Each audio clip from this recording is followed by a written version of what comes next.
Brick, we knew we wanted to run something in memoriam of Wayson, whom a lot of us had cared about a great deal.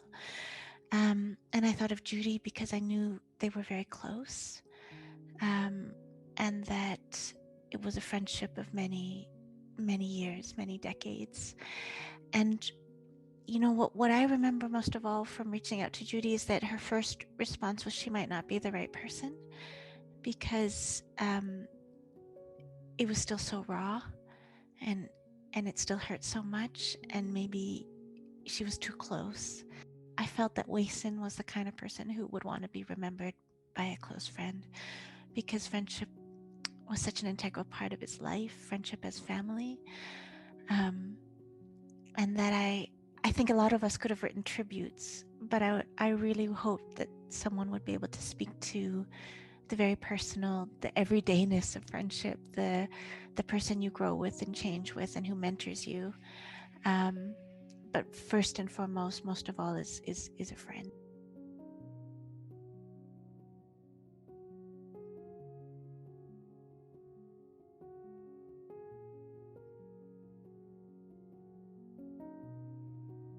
This piece is about several things. First of all, it's about Wayson Choy, the man, the writer. But ultimately, it's about friendship and loss. Initially, when you approached it, what was it like to be writing about Wayson only a few months after his passing?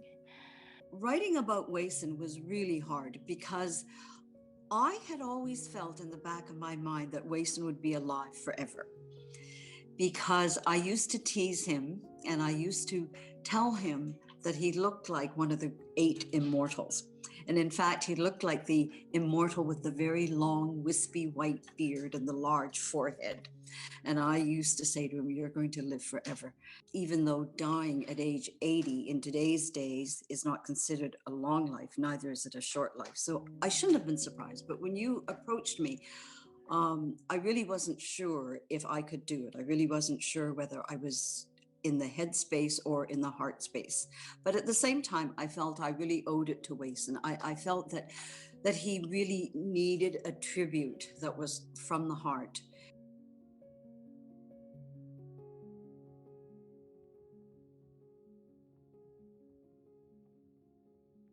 I felt maybe was one of the challenges of writing it that summer was that the piece was mourning the loss of Wayson on a personal level, on the level of friendship, on all the years that and you just being able to call him up and talk to him, have dinner with him, eat with him, joke with him, all those long-standing things. And then in a way that the piece was also mourning on behalf of all of us. And I wondered how you were, emotionally navigating mourning on the personal and mourning on the collective. I think there was a large role for the editors. And I think that's where you came in and where Laurie came in and everyone else. Because I think that left to my own devices, it really was strictly just a personal piece. And I think that it was through your input that I started actually talking more about Wayson the writer and about his place in the writing community here in Canada, and particularly within the community of Chinese writers, and how he was very much a pioneer. And I think that was something that I hadn't really approached because I was approaching it from such a personal level.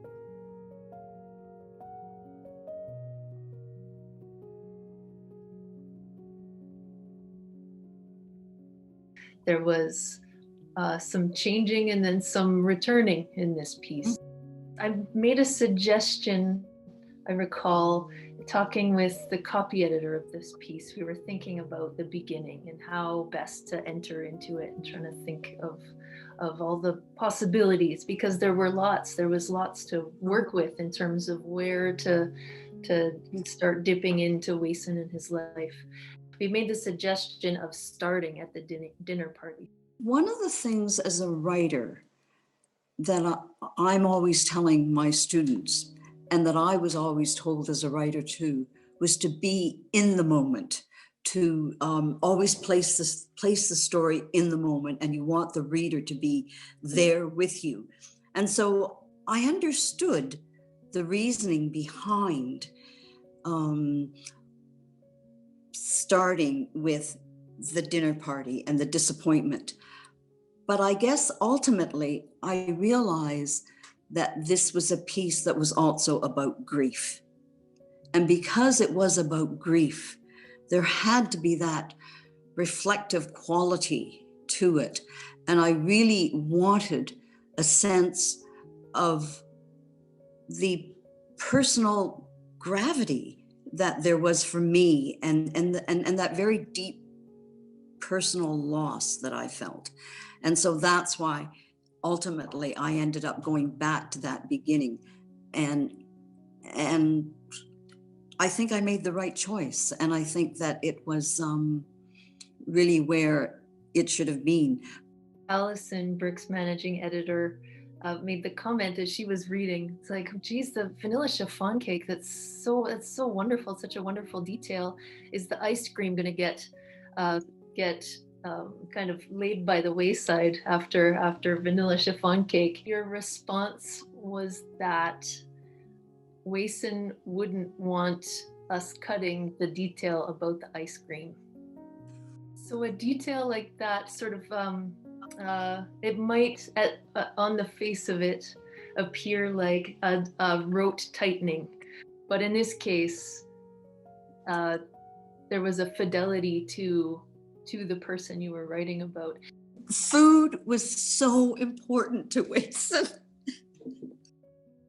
In this paragraph, we've got instances where I suggested in certain places where a phrase takes 4 words, it get kind of slimmed down to 2. So becoming involved with preparations becomes beginning preparations. Another instance where the word cake gets repeated, and I'm suggesting maybe we change to recipes to avoid a word repetition. That line level work, it could be thought of as rote. I find that as a writer, those kinds of rote edits actually really important, and they really do tighten up a piece of work. And I rarely take exception to them. I know that as a writer, it's so often easy to get just kind of almost tunnel vision about your work, and you don't realize that you've used a certain word half a dozen times. So it really helps to have fresh eyes look at your work and to make those kinds of suggestions. The suggestions that I find harder are ones that really broaden the piece.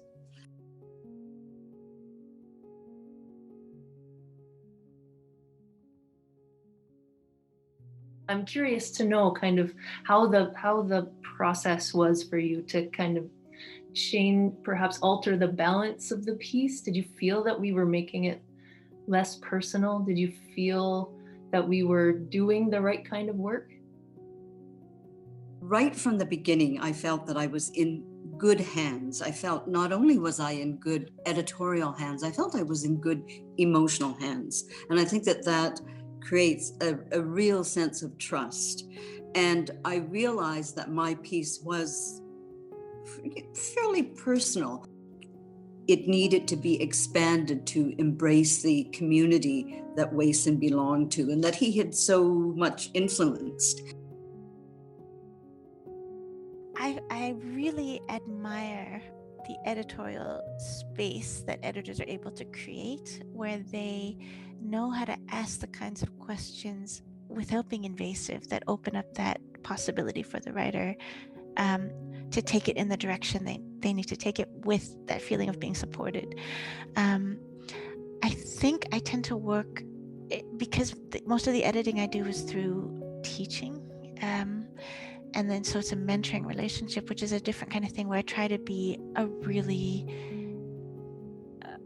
perceptive reader of what's on the page, and then reflect that back to the writer so that they can sort of figure out what part of that is into the fabric of what they want to make and where they want to realign or not realign according to that. So in a way, I think I'm a perceptive reader. That feels a little bit to me like precisely what editing is being that sort of perceptive reader.